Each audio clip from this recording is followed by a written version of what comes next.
Қайырлы күн, каналыма қош келдіңіздер. Бүгін қысқа арналған әртүрлі тамақтарға қосып жейтін ашты аджика жасайтын боламыз. Бірге болыңыздар. Бізге керегі тәтті бұрыш және ашты бұрыш және қызанақ. Осыларды ет тартқыштан өткізіп аламыз кезек-кезек. Міндетті түрде жуып тазалап аласыздар олардың барлығын. Одан кейін осылай барлығын бірге ет тартқыштан өткізіп аласыздар. Одан кейін қазандарыңызға құйып, отта 20-25 минутқа бұрқ еткізіп қайнатып аласыздар. Бұрқ еткізіп қайнағаннан кейін оттың астын сәл-пәл басып, баяу отта қайнататын боласыздар жыбырлатып. Егер қызанақтарыңыз сулы болған жағдайда, суы тартылғанша қайнатып жіберіңіздер. Одан кейін әртүрлі дайындап қойған көксөптерімді, тұзымды қостым. Сіздер өз қалауларыңызша неше түрлі көксөп қоссаңыздар болады. Мен сарымсақ қостым. Одан кейін укроп және петрушка қостым дәмін келтіру үшін.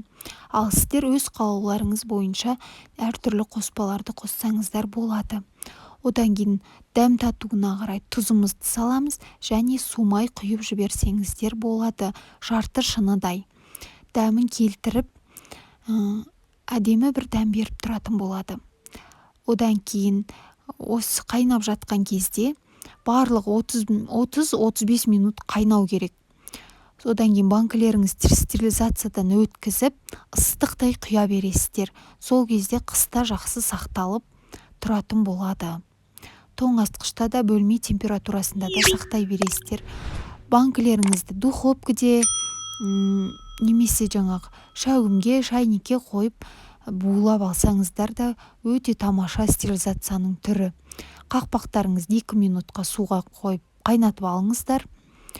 Неге осылай құйып, жауып аласыздар. Суғанша төңкеріп қойыңыздар. Одан кейін суғаннан кейін тоңазытқышта басқа жерде сақтай берсеңіздер болады. Құрметті менің достарым, каналыма жаңадан қосылып отқан адамдар, барлығыңызға каналым ұнаса, рецептерім ұнаса, маған қолдау көрсетіп кетіңіздер. Каналыма жазылып кетіңіздер.